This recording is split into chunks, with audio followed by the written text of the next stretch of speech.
and wrath. You know, okay. That is a pattern that ran in my family. Uh,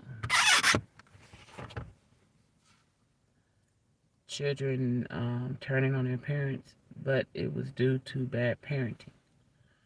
Um, Before I healed, I was a toxic mom. Not so toxic as to where I didn't love my child or my children, but toxic as I was unhealed, so I was making bad choices.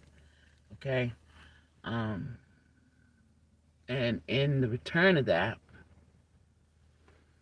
you know, I learned that due to my choices as a mom, I made some bad mistakes. And I feel like by me sharing this with you all, it's going to help some of y'all with raising your kids. Those of you who are new to being parents.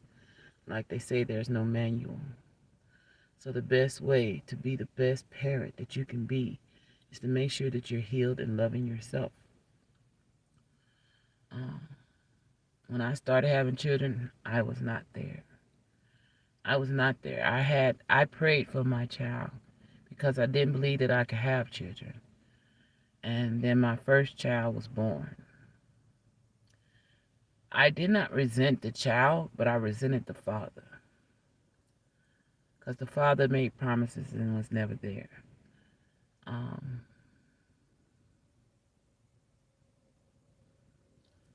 I continued.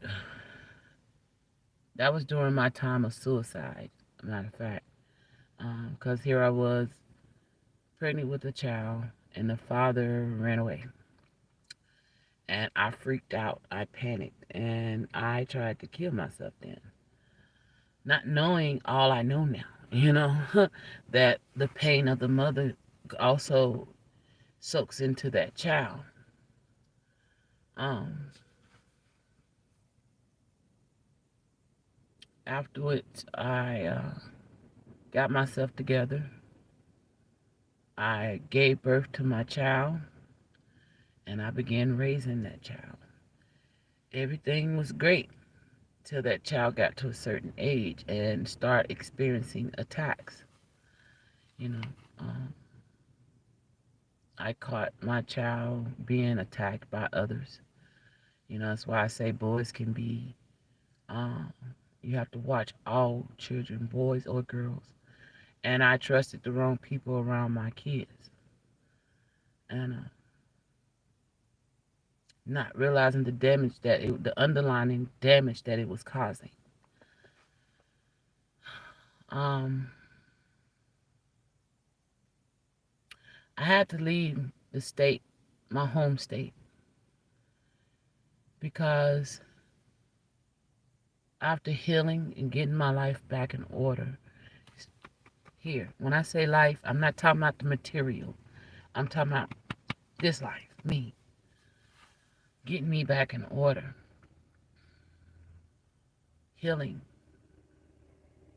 I began to work on my children and trying to teach them the same thing that I knew, what I did to help me. And some took to it and some didn't. Some pretended to, actually. Um, Canary.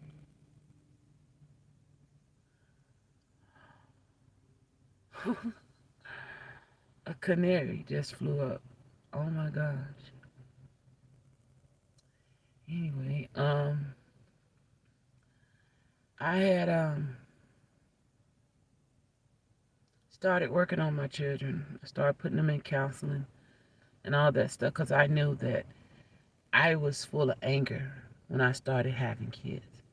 So I know some of that anger spilled out on them as kids. And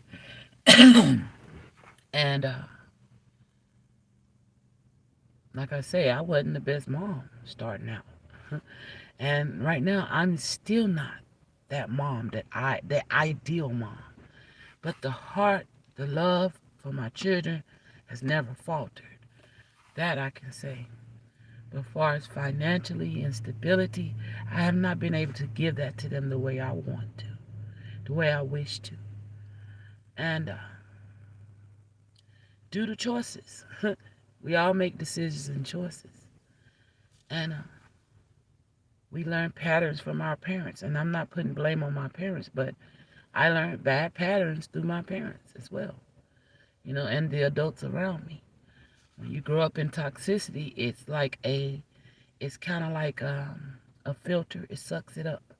You suck it up. You're a filter sucking all that shit up until you learn how to clean that filter or replace that filter, you know.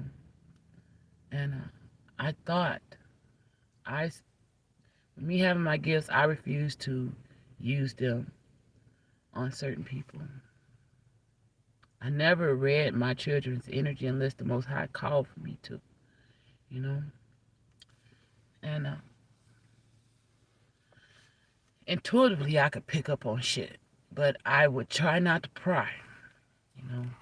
My son, at an early age, got to the point when I met my husband, my ex-husband now, but husband then. When I met him, he wanted to be big guy, big dude. So, mama, I don't need all those hugs and kisses. And because I used to baby on him. I used to love on him all the time. Love on all my children. And he said, I don't want the hugs and kisses. I'm too big for that. Which broke my heart. But I respected his wishes and I backed up. I realize now I should have never backed up. That's one time and one thing that I should never took away because I was asked to. Because I wanted to respect my son, because no one respected me as growing up. As a child, I either did it or I got my ass beat, you know. So I wanted to raise my children differently. And sure enough, I respected his wishes. I backed away, but I still loved him, But I didn't realize I was creating a monster by doing so. Because like I told y'all, narcissists are created by lack of love. I never wanted to see my son as narcissistic. Never. Because he has a big heart. You're talking about a kid that would give his shirt off to the back, to the next person, you know? But he was always easily influenced by others. And I don't know, I'm not no doctor, but my experiences of dealing with those type of people, I feel like he's not a narcissist, but he's narcissistic, which means he can heal, which means he can get better. But I helped create that. And it's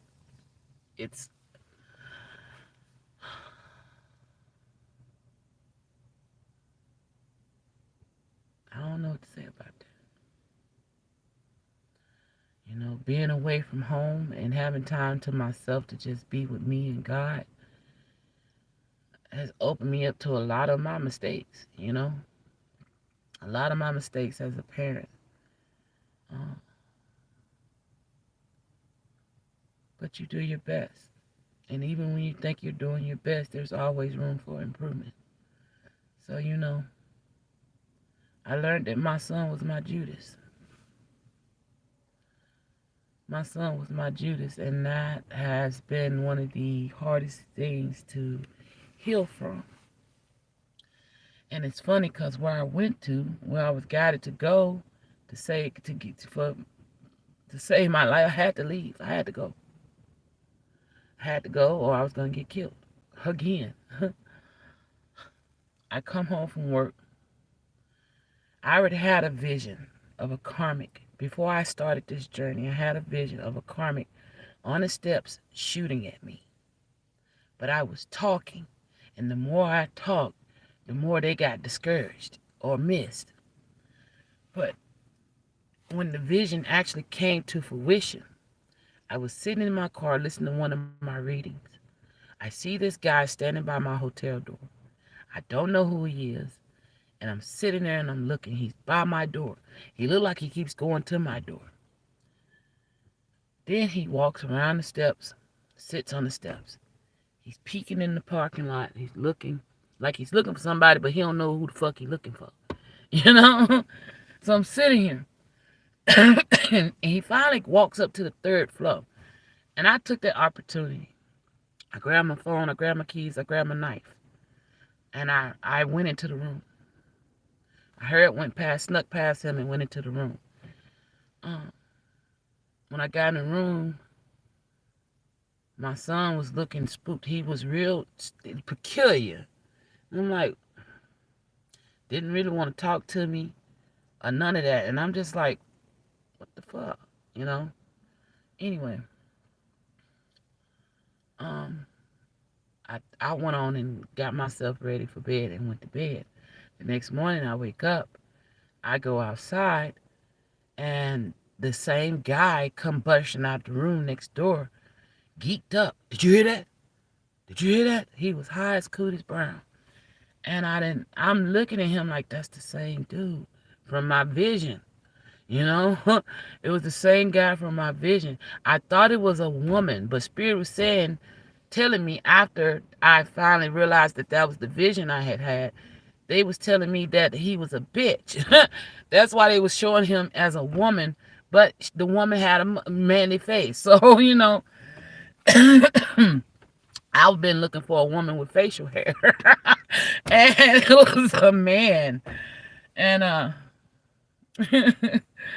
anyway, I'm sitting here, and this guy, he's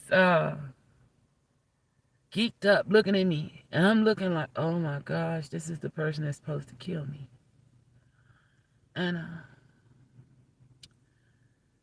he asked me, did I hear a noise? And I was like, I just played off, said, yeah, I heard it. And he went on in his room. And I crept back in the room, shut the door, but I opened the blind. And I sat there and I talked with the Most High. And I'm under the understanding that the room was covered for the day because it was the days my son was supposed to cover it. You know, I covered majority of the days and he got 2 days out the week. Um, I only found out he only covered one day. And I'm thinking all is good, so I go and order me breakfast. And as soon as I did that, here come the hotel clerk knocking on the door, talking about we didn't pay. I'm like, no, he paid. And he was like, no, you didn't pay. So I'm looking at my son like, dude, are you serious? I just fucked my money over buying breakfast. Had I known that, you know what I'm saying? I had enough. But had I been patient 5, 10 more minutes and not ordered that food, I would have. It's like it was all strategically placed to me. That's how I felt like, because it's like the moment the food showed up, here comes the people. I had problems out of them anyway. They was complete assholes, but and they robbed me. But anyway, I'm sitting there and I'm looking at my son and just like, really, you know. I've been teaching you. I've been showing you how to, this ain't easy living. Yes, it's expensive, but I only give you 2 days to pay. You know, 2 days is what you pay out of 7 days. The rest is on me. And, because I wanted him to save his money so he can get his driver's license and get him a car. But we never got that far. Because it just, I'm not going to go into detail about all that, but let's just say lessons was not being learned. And I got taught the biggest lesson. That's when, at that moment, when I noticed the red flags, I should let go of my child. But it was my child. I didn't want to let go. Most High had already told me that I was going to have to go from him. But I didn't want to let go. So, all of a sudden, now the room is not covered. And the Most High is like, time's up. It's time to go. I told you I sit down every morning with the Most High. with my blocks. And that's the message I got that morning. Time's up. And that's when the dude knocked on the door, and my time was up. I had to go because I did not have enough. And then, so I was trying to work with them. They didn't want to work with us or work with me because I had cursed one of the ladies out because she was being an asshole when I had COVID. She actually wanted me to come spread the shit around. I'm like, baby, just run my card over the phone, you know?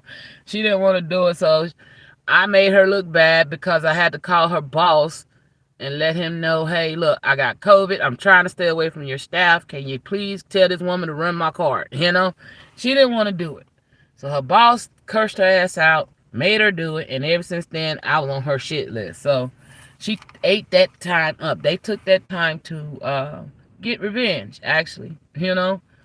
Um, Remember that reading I said, getting fucked with no grease? All right, well, there you go. I did it. I snapped on my son. I clicked. I'm like, I have been telling you over and over again, CYOB, CYOB. Always cover your ass. Never catch yourself slipping like this, you know? But, it's crazy because it was a plot. It was all a plot. None of it was as it seemed, Oh, he was just being careless. No. It was a plot. And a plot for revenge. Because he was holding a grudge for shit that I did when he was in preschool. I mean, not preschool, but elementary, junior high, And I've made peace with that. I've apologized. I've done whatever I could to get, whatever I did what I could to make right by it, and I meant it. And I never did go back to doing it, I never did go back and do what I did because I learned my lesson. But my son couldn't see that I learned my lesson or didn't like the fact that I learned the lesson. Okay, so I don't know. He claimed that I abandoned him. No. When I came out of the office trying to get my deposit back, and none of his stuff was in my car. He was supposed to be putting his bags in the car and figure out how he was going to get in the car, and I was dropping him off at work. And I told him that was the last day he was on his own, that he was going to have to go his own way and learn how to fly. And the hotel guest clerk was in there. They stole my deposit. They wouldn't give it back. So I come out of there arguing, out of the office arguing with them. I'm looking in the car. He's not there. I checked around to see if his stuff is not there. None of his stuff is there. He ran, and I'm calling his name. No answer. So I got in my car and I started to drive. I started driving around looking for him. Nowhere in sight.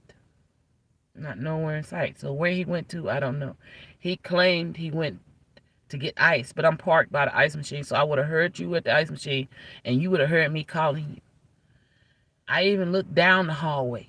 Didn't see you. So I don't know what my son was up to. Well, that's how I winded up where I'm at now. And I've been grinding and hustling. I've been grinding and hustling ever since. And it ain't been easy, y'all. So when the Most High tell you to even let your children go, He's telling you for good reason. I didn't listen. I refused to let my child go. That was the one thing I could not let go was my child, my children. I still haven't let them go. But this journey has been teaching me how. It's been teaching me how. And I wasn't going to share this with nobody, but I got to get it off my chest, It's just me in the wilderness. So y'all gets to hear it. So he may be pissed by watching this. At this point, I give no shits. I don't care. I love you. I hope you make it. But sometimes you feel like a motherless child. And that's where you're at. And that's where I'm at.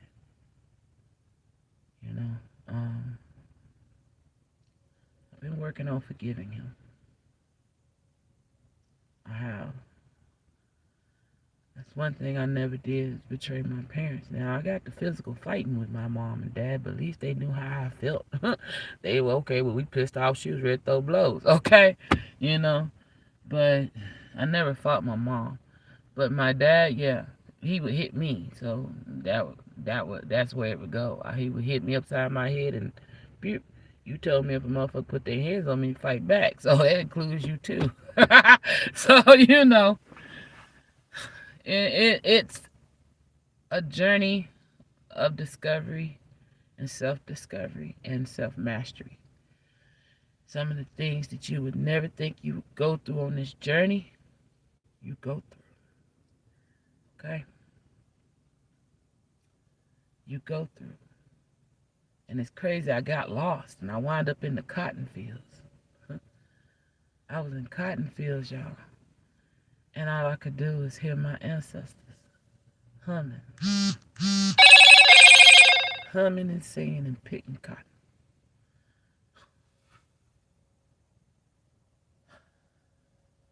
And then the other night, as I got off work and I hunkered down in here, and I could get a room, but I refused to. I refuse to get in, stay. I've been abused in hotels, and I refuse to go back through that. I'd rather stay in my car than to go stay in another hotel, and they mentally abuse you for your money. I won't do that again. I've had enough abuse in my life, and I won't even take verbal abuse. I'm done with that. Any form of abuse, I'm against. So, I'd rather stay here in my car until I get my money where I need it to be, and I can get where I need to get so I can get back on track with my family. But that family I created, that is, because as y'all know, my family has turned against me too, all because of my gifts. But some of y'all, if you're gifted, some of y'all shine away from it because of that fear. Shine away from your gifts because of fear of losing everyone. It's bound to happen. Especially if they're unhealed and jealous and envy lives in them. It's going to happen. But hey, when you rather those people fall away than to stay in your life being fake and phony. So I beg to ask the question. Is it worth letting them go to find peace? Or is it worth staying there and never finding true peace? It's like I had to bury a child who's alive.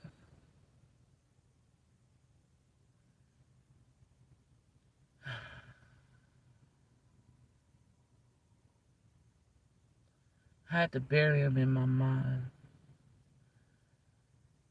The part of, I need to check on him. I need to call on him. I need to make sure he's all right. I need to make sure they ate. I need to make, that part. Because until I find peace for me and take care of me, I'm no good for them. Until I get myself where I need to be, I'm no good for them. Neither of them. So those of you who holler, if I was a parent, I wouldn't do this and do that. I used to say that same shit. But if your ass ain't healed, tell them what you might do. If you're unhealed, there's all kind of things you may do. And you can't predict it. That's all I can say. Even some of the most loving parents, children still winded up fucked up. Okay? Like I said, there's no rule books to this parenting game. All right? You just got to hope and pray for the best and keep pushing, because sometimes you got to let them go. Sometimes you got to let them go. And when you let them go, you got to keep praying, hoping for the best. Pray that they be all right. Pray that they learn the error of their ways and that they heal, that they get better. You know?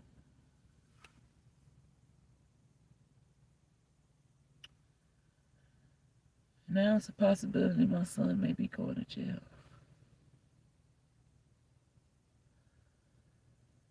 The very thing I always tried to protect him from.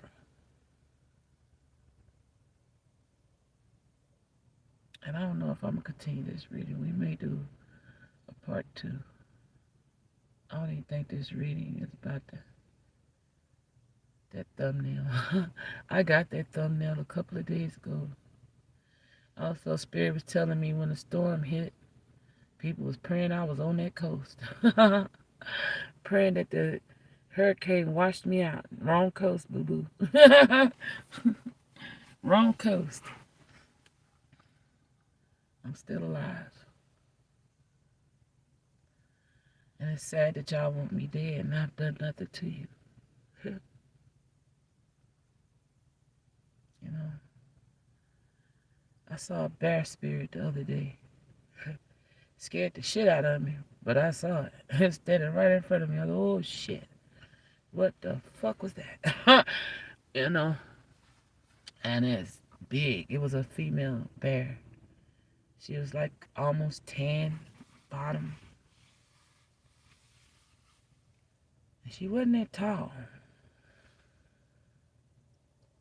But she's just standing there looking at me. And I was like, oh my gosh, I thought I was seeing things. I thought I was seeing things till I was riding down the road and I saw the same bear spirit standing by the bridge as I was getting to cross over the bridge. It freaked me out, you know. But, you know, people think you're crazy because you can see things that they can't see. But when scientists even know that there's people like me out here, even the scientists can prove that what I say is real. They can even prove it. But they want to make you crazy because society is not ready. Society is not ready to wake up to the real. They've been programmed too well. And it's like God been taking me on a field trip. When I was in them cotton fields, it's like I could hear the stories. It's like I was being told the stories of what was going on there. And how the families of those masters were still living on the land. I even had one attack me because I was singing, when that old chariot come, I'm gonna leave you. When that old chariot come, I'm gonna free you. That's not how that song goes. It's a song, but this is what came up in my spirit. What I was singing as I was driving through those cotton fields. When that old chariot comes, I'm gonna free you. When that old chariot comes, I'm gonna leave you. Farewell, farewell, God's calling you home. Farewell, farewell.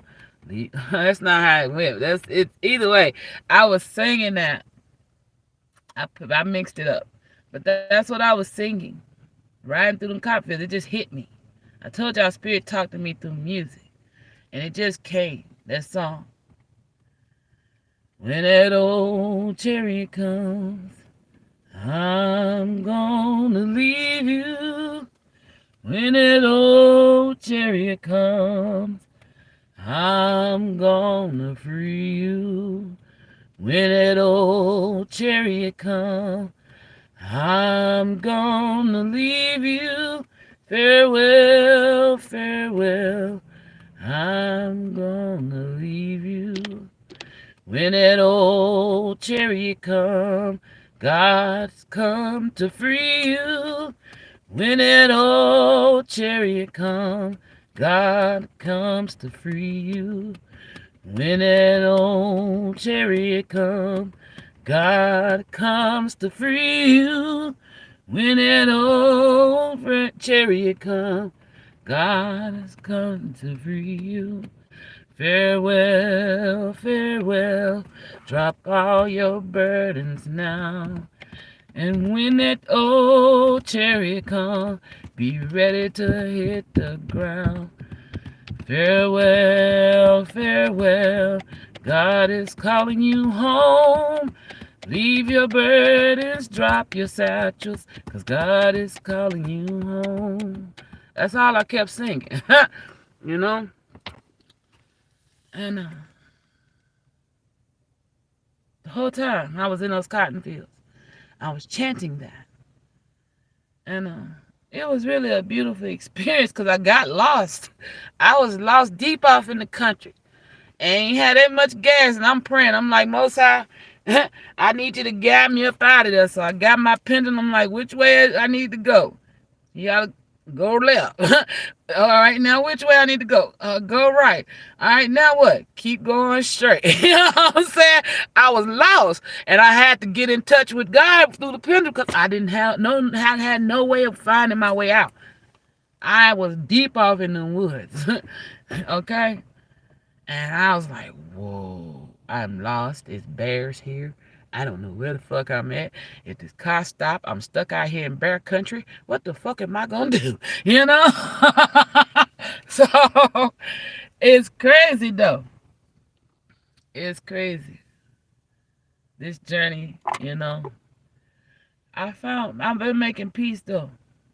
I still ache in my heart because I walked away from a lot of things that I love. Excuse me. There are 7 individuals back home that I love dearly. One has betrayed me, so now there's 6.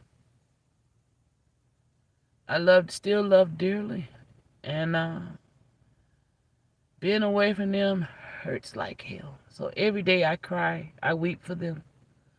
I weep for us to be reunited, but only in God's will.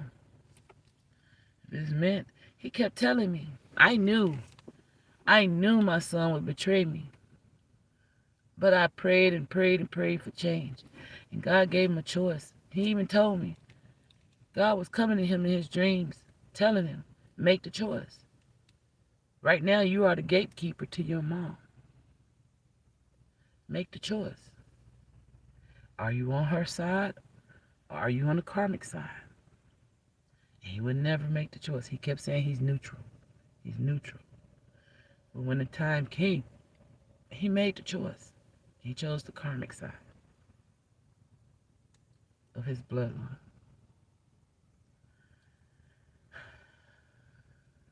You know. So when they tell you that even sometimes your children be the ones you have to flee from, they're not lying. They're not lying. I don't give a fuck how much help you give them. If they ain't made it in their hearts and mind, made up in their hearts and mind to change to do better, then ain't nobody fixing shit till they decide.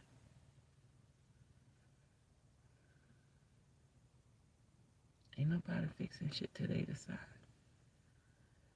And he decided not to fix it. Instead, he decided to join in the bandwagon of all those who was gang stalking me, trying to kill me, doing everything. He decided to join the team with them. It's like my heart got ripped out of my chest, you know. I never thought my own child, my own seed, would trade on me.